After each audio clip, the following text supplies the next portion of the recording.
بسم اللہ الرحمن الرحیم۔ شروع اللہ کے نام سے جو بڑا مہربان نہایت رحم کرنے والا ہے۔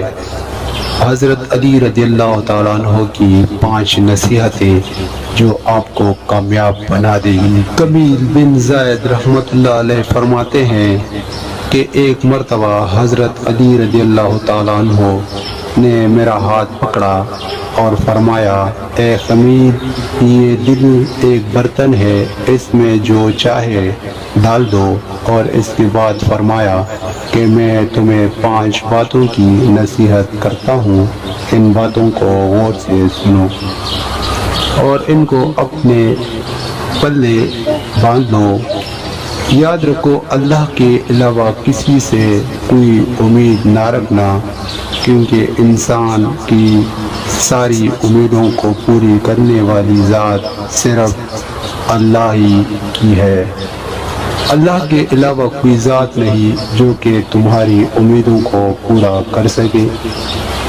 دوسری بات یہ فرمائی کہ اپنے گناہوں کے علاوہ کسی چیز سے نہ ڈرنا کہ کل کو جب اپنے اللہ کے سامنے جاؤ گے تو اللہ کو کیا منہ دکھاؤ گے۔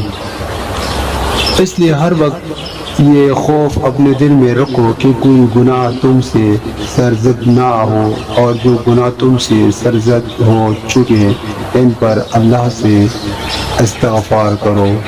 تیسری نصیحت یہ فرمائی کہ اگر تم سے کوئی ایسی بات پوچھی جائے جس کا تمہیں علم نہ ہو تو یہ کہتے ہوئے نہ شرمانا کہ میں نہیں جانتا۔ برعکس دوستو، آج ہمارا حال یہی ہے کہ بہت سے لوگ ایسے ہیں جو کہ ایک چیز کے بارے میں نہیں جانتے پھر بھی تکے لگانا شروع کر دیتے ہیں۔ اسی طرح ایک دوسرے مقام پر امیر المومنین نے یہ بھی فرمایا کہ اس بات کا اقرار کر لینا کہ میں اس بارے میں نہیں جانتا، یہ بھی آدھا علم ہے۔ چوتھی بات یہ کہ جس بات کا تمہیں علم نہ ہو تو اس کے بارے میں علم حاصل کرنے کی کوشش کرو اور اس کے بارے میں علم حاصل کرو۔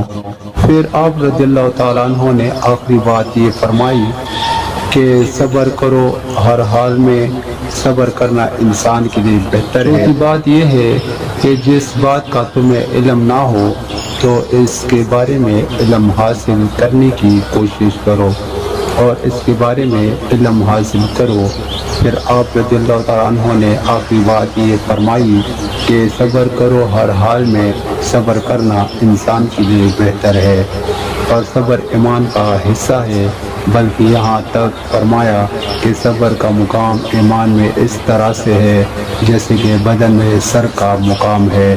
اس بات سے معلوم ہوا کہ صبر کا ایمان کے ساتھ بڑا گہرا تعلق ہے، اس لیے چاہیے کہ صبر کا دامن کسی حال میں نہ چھوڑا جائے۔